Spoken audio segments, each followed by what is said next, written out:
հոր դանձրև էր, միասին տուն էինք գալիս, ինքը ինձ աշխատանքից էր բերում։ Ճանապարհին զանգ ստացավ ընկերոջից, Հրաչյայից,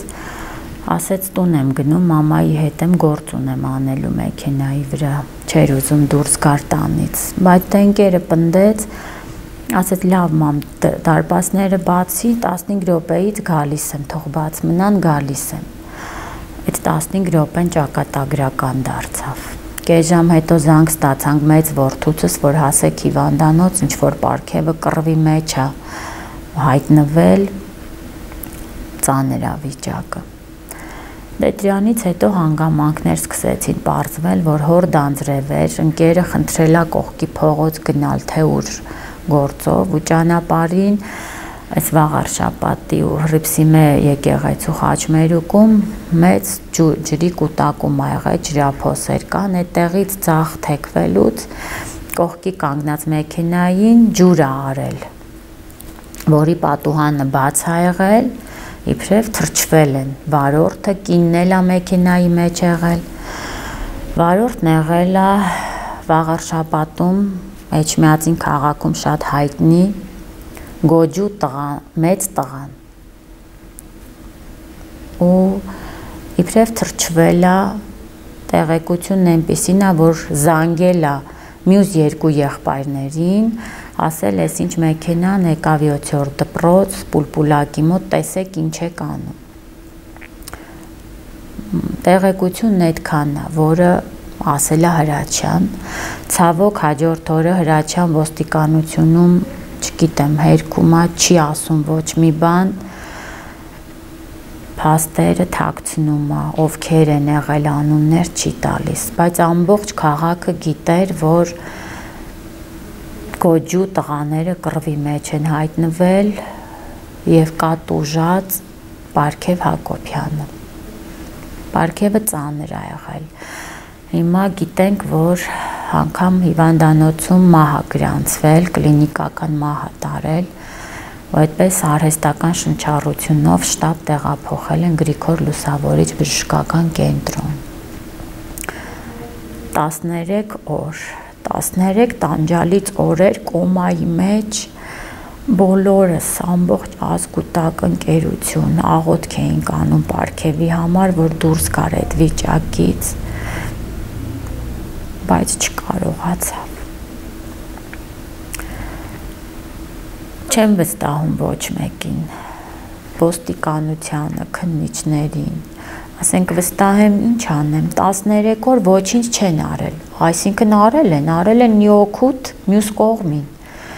Ամբողջ քաղաքը գիտեր, որ Գոջու հայտնի տղաներն են, գիտեն որպես վատ վարք ունեցող, լկտի, լպիրշ, խուլիգան լակոտներ, 3-ն էլ, Գուրգեն, Վալերիկ, Գոր Առաքելյաններ, ու ոչինչ չի ձեռնարկվել, հարցնում եմ ինչու, ասում էին չունենք համապատասխան ապացույցներ, այսինքն տեսախցիկներ գոյություն ունեն, փողոցի վրա բազմաթիվ տեսախցիկներ, չգիտես ինչու հենց այդ օրը կայծակից վնասվեցին բոլոր տեսախցիկները։ Ամեն կերպ փորձում են կոծկել, որովհետև սա առաջին դեպքը չի Էջմիածնում իրենց ձեռքով արված, կամ բազմաթիվ տուժած երիտասարդներ, գլուխներ կոտրված, քիթ ու բերան կոտրված, դանակահարություն, որ իրենք են դանակահարել, իրենց էլ են դանակահարել, բազմաթիվ դեպքեր ու անպատժելիություն, ոչ մեկ, ոչ մի պատիժ չի կրել դրա համար։ 13 օր մենք ծանր վիճակում մեզ կանչում էին հարցաքննության, եղբայրներիս, եղբորս որդուն, եղբորս կնոջը, տատիկին, պապիկին, երրորդ օրը ինձ, ասենք ասում եմ, չեմ հասկանում, այս պահին մենք պիտի մեր երեխու կողքը լինենք, դուք մեզ կանչում եք որպես ինչ եք ուզում մեզանից իմանալ, դե դուք ինֆորմացիա գիտեք, ուզում ենք օգնեք մեզ, ինչով օգնենք ձեզ, դուք շատ լավ գիտեիք, եղբայրներիս անուններ են տվել քննիչները Էջմիածնի, դուք չեք ճանաչում Գոջու տղաներին, այսինքն հրահրում էին ինչի մարդասպանության, վենդետա են ուզում, Չենք կեղտոտելու մեր ձեռքերը, մենք մարդասպան չենք, Աստծո դատաստանից թող վախենան, հույս ունեմ ձայնս կհասնի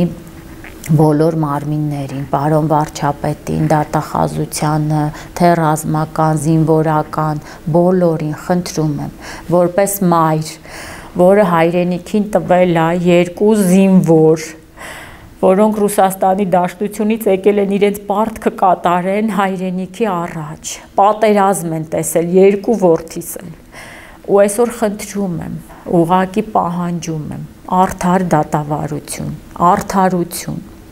գործը պիտի տեղափոխվի Երևան, այստեղ չենք վստահում, ոնց կարող եմ վստահել, նույնիսկ ինձ են անուն տալիս, գոջու տղաներին չեք ճանաչում, մի քիչ հավաքեք ձեզ, գնացեք Հրաչյայինց տուն,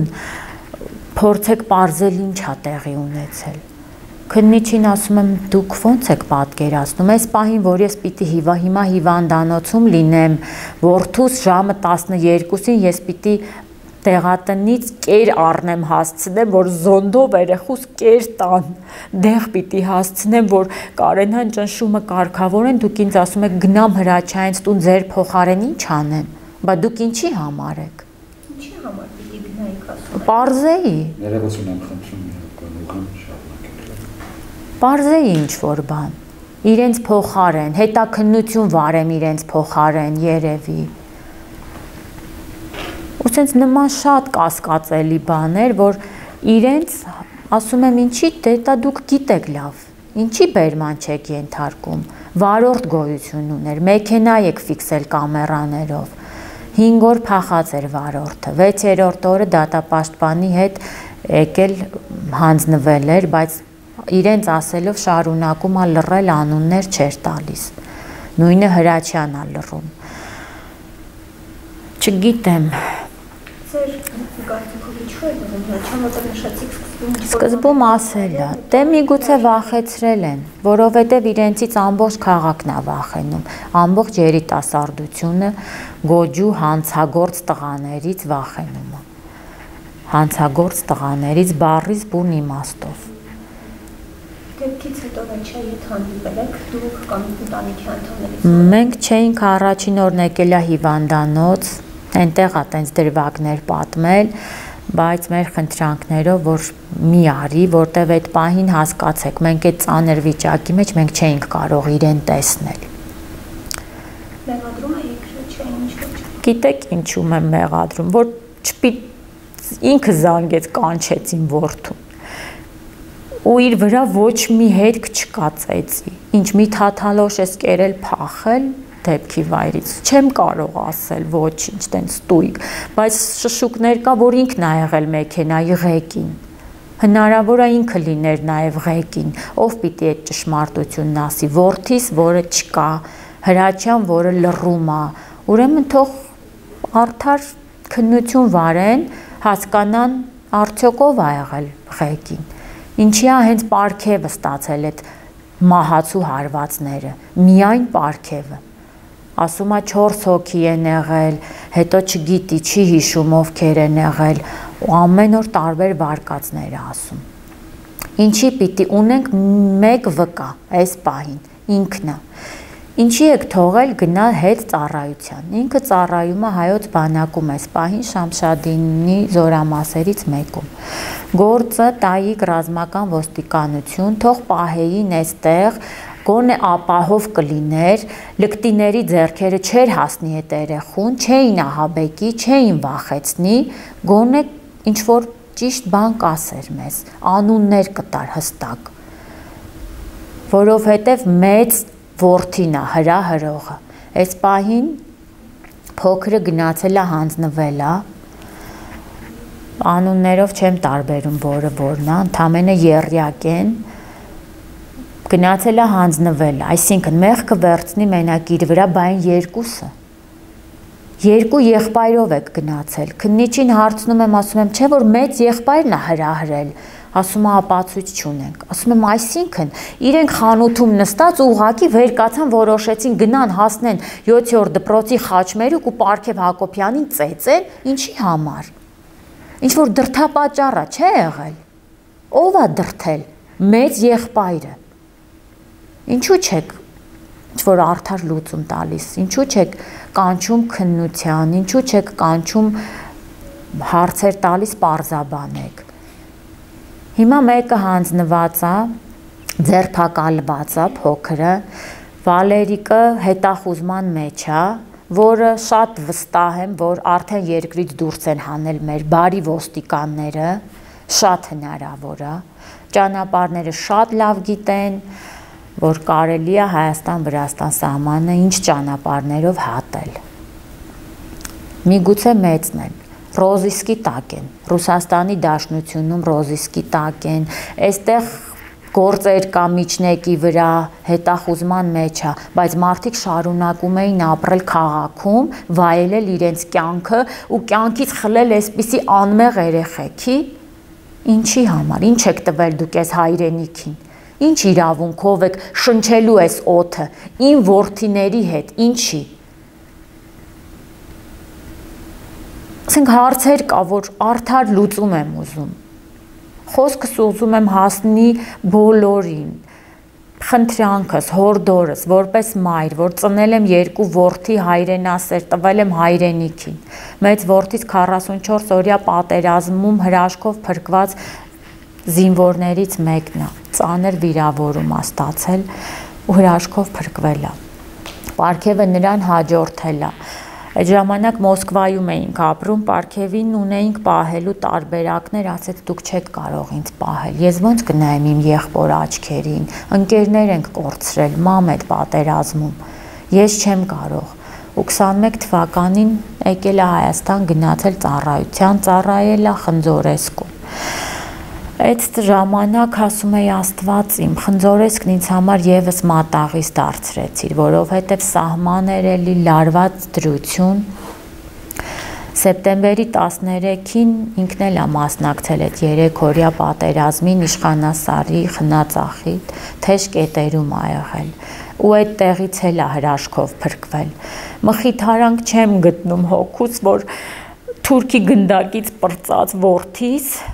եկել ընկել է հայ տականքի ձեռք, ինչպես կարելի է դաժանաբար ծեծել այն աստիճան, որ ծեծելով մարդուն հասցնես մահվան, տեսախցիկներ կան, վիդեոներ կան, որտեղ երևում է ոնց են խփում պարգևին, քացով, ձեռքով, ոնց են հարվածում, ոնց անկնում, վեր կանում, նորից ընկնում, այդ կադրերն ամբողջ համացանցը թնդում է, ու դուք պատկերացնում եք ծնողի վիճակ, որ անընդհատ դու տեսնում ես այդ կադրերը։ Ձեր խոսքում նշեցիք, որ 4 հոգի են եղել, այսինքն 3 եղբայր և 31 անց գիտեք թե ով է։ Դե Հրաչյայի ասելով 4-ն են եղել, 2-ն ինձ են խփել, 2-ը պարգևին, հետո չգիտեմ արդեն ուրիշ բաներ ասում, չգիտի ովքեր են, դա իր խոսքով ենք ասում, բայց դե բազմաթիվ տեսախցիկներ կա, իբրև տարվել են փորձաքննության, որ մինչև օրս տեղեկություն չունենք, փորձաքննություն ինչ արդյունք ունի, ինչքանով են վերականգնել, այդ ոնց եղավ, որ ամբողջ փողոցի տեսախցիկները կայծակից վնասվեցին, դեպքը տեղի է ունեցել Հրաչյայից խանութի դիմացը ինչ-որ, իրենք էլ տեսախցիկներ ունեն այդտեղ, ուղղակի Արգրավել են, նույն պատասխանն ունենք դեռ, որ կայծակից վնասվել են, չեն աշխատել այդ պահին, ուղարկված են փորձաքննության, որ դեռ արդյունք չգիտենք, ոչինչ չունենք։ Ձեր խոսքում անդադ նշում է հայտնի են Գունջոյի տղաներ, այսպես մականունով, նշում եք, որ մինչ ձեր որդու հետ կապված խոսքը այլ դեպքեր են տեղի ունեցել, այդ դեպքերի մասով որևէ պատասխանատվություն Ոչ, չեն կրել, ոչ մի պատասխանատվություն չեն կրել, ոչ մի պատասխանատվություն, մնացել են անպատիժ, անգամ այդ 13 օրը մենք տառապանքի ու ցավ կսկից զգալով գնում գալիս էինք, անցնում էինք իրենց խանութի մոտով, իրենք 13 օր շարունակում էին ապրել իրենց առօրյայով, մայրը, կինը, հրուշակեղենի խանութում նստած սուրճի սեղանի շուրջ, ու ես մեքենայով անցնում եմ արցունքն աչքերից, ասում եմ Տեր Աստված, ոնց կարելի է ասենց հանգիստ նստել ապրել, որ գիտես քո լկտի լակոտների պատճառով ուրիշ անմեղ մի երեխա, ուրիշ մայր արցունք է թափում այս պահին, որ հայտարարում են չենք ճանաչել, որ ձեր երեխեն, այսինքն լավ իմը չի, մյուսին ով է տվել այդ իրավունքը ձեզ, դուք ով եք, մարդասպանի երեխեք, չեք, նույնն էլ դուք եք, ինչ են լինելու ձեր ապագա երեխեքը, ոնց են ապրելու այս քաղաքում, ոնց են գլուխները բարձր ապրելու, որ մարդ եք սպանել, անմեղ երեխա եք սպանել, երիտասարդ, որ այնքան անելիքներ ուներ, այնքան պլաններ ուներ, 3 տարի մենք այստեղ ենք ապրում, իրենց դրտմամբ ենք հետ եկել, 2 եղբայր մեծ որդիներս սպնդեցին, որ մենք հետ չենք գա Մոսկվա, եկեք մեր հայրենիքում, մենք չենք լքի, այդտեղ էլ է պատերազմ, այստեղ էլ է պատերազմ, եկեք այստեղ, եկեք մեր հայրենի հողում ապրենք, դե քանի որ ունենք փոքրիկ որդի էլ, 5 տարեկան Արեգը, եղբայրների կարիքը շատ ուներ, իրենք շատ կապված եղբայրներ են, 3-ն են, որոշեցինք հետ գալ Հայաստան, եկանք բնակություն հաստատեցինք իրենց սիրելի Էջմիածին քաղաքում, բայց ով կիմանար հետևանքն ինչա լինելու։ Ձեր կրտսեր որդին 5-ամյա Արեգը գիտի ինչ է տեղ ունեցել եղբայրը, հասկանում է, գիտակցում է ինչ է տեղ։ Գիտեք, մենք մտածում ենք, որ ինքը փոքր է, ոչինչ չի հասկանում, բայց իրականում այդպես չի, առաջին իսկ օրվանից հարցնում է, մաբա պարգևն ուր է, բա ինչի տուն չի գալիս, ասել եմ պարգևը հրեշտակ է դարձել, թռել է երկինք, ասված պապիկը հանձնարարություն է, տվել ու ինքը պիտի կատարի այդ հանձնարարությունը, ու երբ ինքը ինձ տեսնում այստեղ նստած տխուր կամ աչքերս թած, այն օրը գնաց ձեռքը պարզեց երկինք, ասում է պարգև չես տեսնում, մաման տխրում է, քեզ կարոտում է, ինչու չես գալիս, ու ինչ պատասխան պիտի տամ ես 5 տարեկան երեխուն, ուր է եղբայրդ, դաժանաբար սպանվել է, ու ովքեր են սպանել, գոջու տղաները, մինչև վերջ ենք գնալու, պիտի պատժվեն 3-ն են։ Խոսքում նշեցիք, որ այդ տղաները ևս մարդասպանի որդիներ են, ինչ նկատում։ Ադրբեջանցու են սպանել հայր և որդի, տեղեկությունը այդպես գիտեմ, մեծ որդին, Գուրգեն Առաքելյանը, հոր հետ,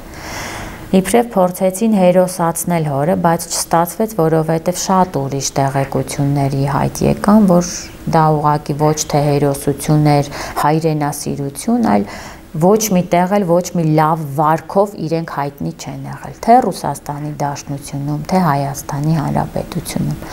Դրա համար էլ մեծ որդին Ռուսաստանում էլ է ռոզիսկի տակ, այստեղ էլ ինչ-որ գործեր կան հարուցված, որոնք այդպես էլ անպատիժ, երևի իրենց տեղը չգիտեն, երևի չգիտեն իրենք որտեղ են ապրում, ու այդ 13 օր իրենք լկտիաբար մեքենան վարելով, բարձր երաժշտությունով երթևեկել են Էջմիածնում, տեսնողներ շատ են եղել, և ասել, որ չենք ճանաչել, այսինքն, ոնց չեք ճանաչել, նախ սկսենք դրանից, ձեր հարևանի, մի տուն են կողմ են ապրում, հայրական տանս հարևաններն են, 100 անգամ դուք տեսել եք այդ մեքենայի ղեկին ինձ, իմ որդուն, մենք մտել ենք մեր բակ դուրս ենք եկել, երբեմն բարևել են որդիներս նաև ձեզ, ձեր մորը, մեծ որդու կնոջն եմ տենց ճանաչում ուղղակի հեռակա կարգով, այսինքն, լավ չեք ճանաչել, բայց ձեզ ով էր այդ իրավունքը տվել խլել մեկ ուրիշի կյանք, ով Աստված էիք,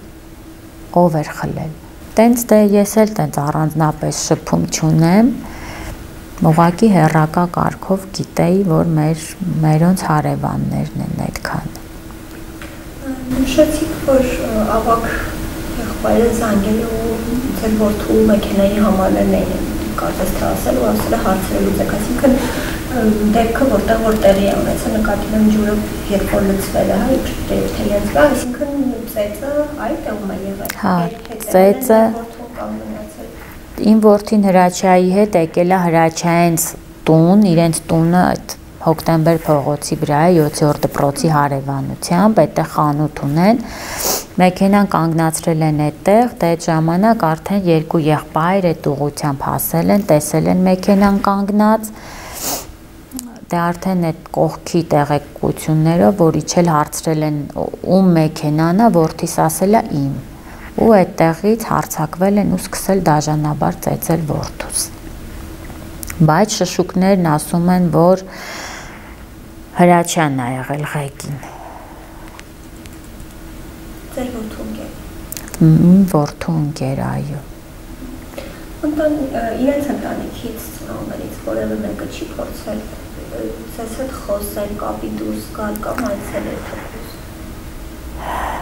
Տատիկը հորաքույրն այցելեցին հիվանդանոց, բայց շփվելու, տեսնելու ցանկություն բացարձակ չկար այդ պահին, որովհետև իրենք միանշանակ ասում են, որ ոչինչ չենք տեսել, ոչ մեկին չենք ճանաչում։ Հետո տատիկը այս վերջերս 2 օր առաջ տեսանյութ հրապարակվում, որ դեմք է տեսել, դեմք է ֆիքսել, ոնց որ այսինքն խոսքը ասած ու հաջորդող խոսքերը չեն համապատասխանում։ Այսինքն երբ պարգևը 13 օր դեռ կոմայի մեջ պայքարում էինք կյանքի հանդեպ, իրանք լռում էին, վախենալով ինչ-որ բանից։ Մահից հետո ինչ-որ հիշողության պայծառացում է տեղի ունենում, պարզվում է դեմք է տեսել տատիկը։ Չգիտեմ, քննիչներն ասում են վկայություն տվողներ են եղել, չգիտեմ ովքեր, մեզ ոչինչ դեռ չեն պարզաբանում, բայց հետաքննությունը գնալու է մինչև վերջ, արդարություն եմ ուզում։ Գիտեմ, որդուս հետ չեմ բերելու, բայց թող որդուս տված կյանքը լինի վերջինը։ Իր կյանքով թող փրկվեն մյուս երիտասարդները, որոնք կարող են տուժել։ 9 ոստիկան է ձերբակալվել վաղար շաբաթում, իրենց գործերով, որ հետաքննություն չի արվել, թաքցվել են իրենց լկտի բոլոր արարքները։ Ուղղակի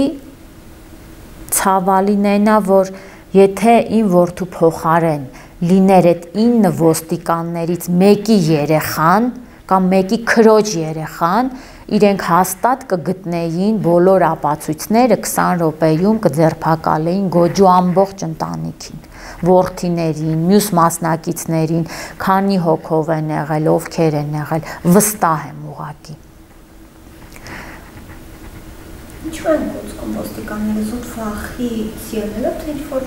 չեմ կարող ասել, միգուցե վախ, միգուցե գումար, ասում են հովանավորներ ունեն, խոսքս նաև հովանավորին եմ հղել, հիմա էլ եմ ասում,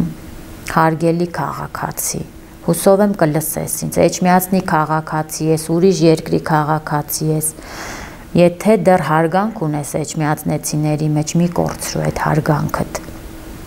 որտև այդ լկտի եռյակը խլել է մի անմեղ երեխու կյանք, հաջորդը կարա քո երեխան լինի, քո թոռը լինի, քո ազգականի երեխան լինի, ու հաստատ կլինի, եթե սա արդարություն չունենա։ Շում եք, որ տատը և մայրը կարծես, թե ճիշտ եմ հիշում այցելել են հիվանդանոց։ Մայրը չէ, մայրը առողջական խնդիրներ ունի, հայրն էլ, մայրն էլ վատ առողջ ծնողներ ունի, հորաքույրն ու տատիկն են եկել։ Տատիկը լացեց, հուզված էր շատ, որ ոչինչ չեմ տեսել, խի չգիտեմ, միայն ասել եմ Հրաչյատ կիմանա ովքեր են եղել, ու Հրաչյատ լռում է, ասել եմ խնդրում եմ մի եկեք, վեր եմ կացել, շրջվել, դուրս եկել, ու չգիտեմ իրանք ինչքան այդտեղ մնացին, այդտեղից ուր գնացին, դա երևի 5 րոպե ա տևել մեր շփումը, որտև այդ պահին ինձ միայն դրական էմոցիաներ էր պետք, որտև ես 2 րոպեով ինձ թույլ էին տալիս մտնեմ պարգևի մոտ։ Այնտեղ շատ խիստ էր այդ հարցը դրված, որ վերակենդանացման բաժանմունք ազգականները չեն այցելում հիվանդներին, բայց շնորհակալ եմ բոլոր բժիշկներին, անձնակազմին, որ ինձ ամեն օր չէ, բայց օրը մեջ, 2 օրը մեկ, այդ 13 օրվա ընթացքում 4-5 անգամ թույլ են տվել, թեկուզ 2 րոպեով այցելել պարգևին ուժ տալ, որ պարգևը լսի հարազատ ձայն, մոր ձայնը, հոր ձայնը, զգա մեզ, մեր ներկայությունը։ Միայն խնդրել եմ, որ ապրի, ուժ ունենա, պայքարի։ Բայց վերջին օրը հասկացա, որ այդ անհնար էր։ Ցերեկվա ժամը 4-ին զանգ ստացանք, ասեցին, որ վիճակը ծանր է, ունենք սրտի անբավարարություն։ Սպասեք ամենավատ լուրի։ Հոր դանձրև էր էլի, 13 օր ու հաջորդող բոլոր օրերին անձրև ա տեղացել, անձրևին վազեցի, մոտավորապես գիտեի, որ պատուհանի տակ էր պառկած, մոտավորապես, այդ պատուհանից խնդրեցի, բղավեցի, ասի պարգև խնդրում եմ ապրի 2 ժամ, թույլ են տվել գալու եմ մոտ, խնդրում եմ ապրի, ու ապրեցինք 2 ժամ, ուղղակի չարացել եմ մարդկության հանդեպ, այս անարդարության ու հույս ունեմ, որ գոնես չարությունս կմեղմի մեր վարչապետը, դատախազությունը, այն արդար քննիչներն ու ոստիկանները, որը հանց կառնեն այս գործը մինչև վերջ տանեն, որ արդարություն լինի ու պատժվեն, գոճու տղաները պիտի պատիժ կրեն,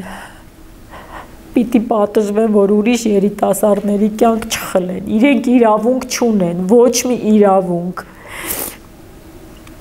ինչ են արել ես հայրենիքի համար, ոչ ծառայել են, ոչ մի բան, միայն լկտիաբար պտտվել Էջմիածնի փողոցներում, որովհետև այստեղից դուրս անելիք չունեին,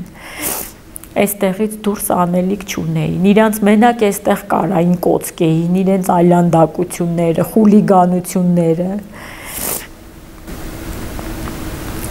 Նշում եք, որ ձեր որդուն այսպես ասած խնդրել եք, որ 2 ժամ էլ ավելի այցելեք, դա ձեր որդու մահվան օրն էր, թե? Հա, մահվան օրն էր, ամսի 6-ն էր մայիսի, երբ ես դուրս եկա, միջանցքում ասեցի, Տեր Աստված, խնդրում եմ մի չարչարի պարգևին, եթե պիտի տանեց բաց եմ թողնում, ես մինչև բարձրացա վերև կես ժամ, հետո զանգ ստացանք, որ ամուսինս չկարողացավ պատասխանել, ես վերցրեցի, ասեցին տիկին այդա, բժիշկն ասեց լեզուս չի պտտվում, ասեմ, բայց ձեր որդին այլևս չկա։ Ուղղակի ինքը երևի ապրեց, որ ես տեսնեմ իր վիճակը ու հասկանամ, որ ինքը էլ չի ապրելու։ Վնասվածքները ծանր էին, ունեինք գանգի կոտրվածք, արյան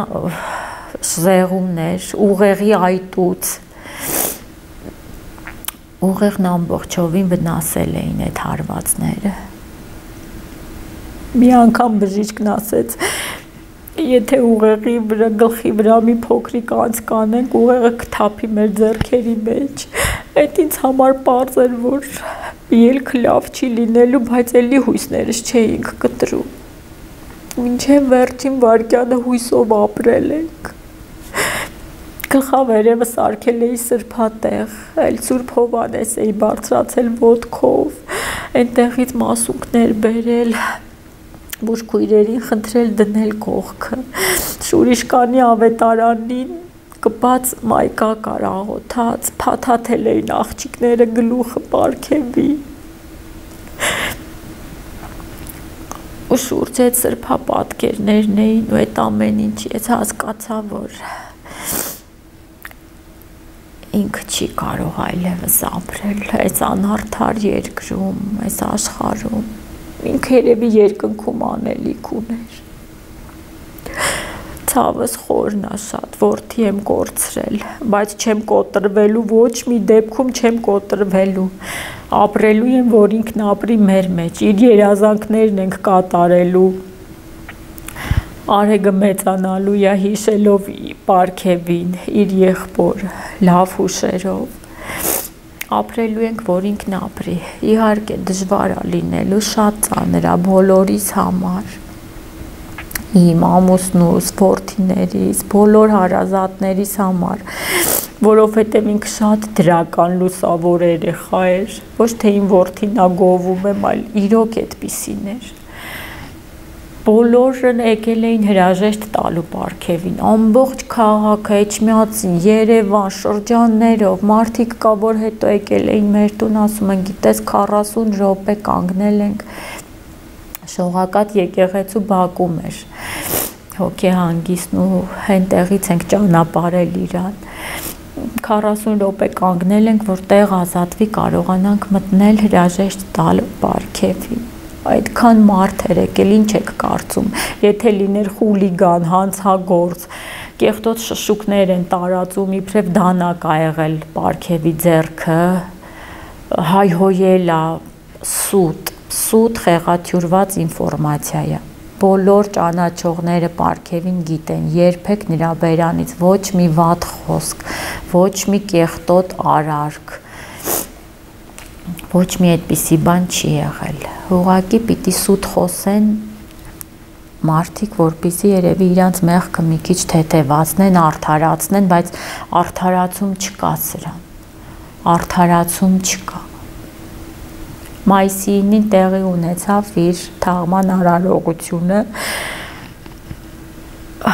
որը հիշեցրեց 13 տարի մայիսի 9-ին Մոսկվայում երթի էինք մասնակցում, Հայաստանի դրոշը ուսներից հպարտ, մեր պապիկի նկարը ձեռքներիս այդ երթին մասնակցում ու Կարմիր հրապարակում Քոչարի ենք պարել պարգևի հետ միասին, հայ համայնքի հետ միասին, այդպես եմ դաստիարակել պարգևին, հայրենասեր, ազնիվ, մեծին հարգող, գնահատող, հիմա ունեմ այն ինչ ունեմ, միայն բայց արդարություն եմ ուզում, եթե կլսեն ձայնս, հասանելի կլինի պարոն վարչապետին, դատախազությանը, զին դատախազությանը, ուղղակի խնդրում եմ, օգնեք արդար լուծում լինի, արդարություն լինի, չհիասթափեցնեք, մի մոր, որ այս հայրենիքին որդիներ ա ծնել, ու իրենց պարտքը մեծ հպարտությամբ տվել են հայրենիքին, իրենց կյանքը չխնայելով։ Հիվանդանոցում ոնց էր որդուն այցելությունների ժամանակ խոսում եք նրա հետ, որևէ ինչ-որ արձագանք նրա Չէ, ոչ մի արձագանք չէր լինում, ձեռքը սեղմում էի, փորձում էի ինչ-որ ցավ պատճառեմ, որ զգա, գլուխն էի շոյում, համբուրում էի ձեռքերը, չէր արձագանքում, ոչ մի վայրկյան չի արձագանքել, ճնշումն արհեստական էր, դեղորայքով, շնչառությունն արհեստական էր, վերջում արդեն երիկամներն էլ սկսեցին չգործել, որովհետև ուղեղը չէր կարողանում կարգավորել մարմնի օրգանների գործունեություն, վնասվածքը ծանր էր ու ամբողջ կապված ուղեղի հետ։ Պարգևն աշխատում էր Զվարթնոց օդանավակայանում, կառամատույցի գործակալ էր, 2 տարի այնտեղ էր աշխատում։ Գիտեմ, նրա ուսացած չէր, սիրել ուներ։ Ոչ չուներ, որ մեկ հումորով ընկնում էինք հետը բանկերուհի բան, ասում էր մամ, տուն առնենք հետո, իր խոսքերն էր, ասում էր մամ, տուն առնենք հետո,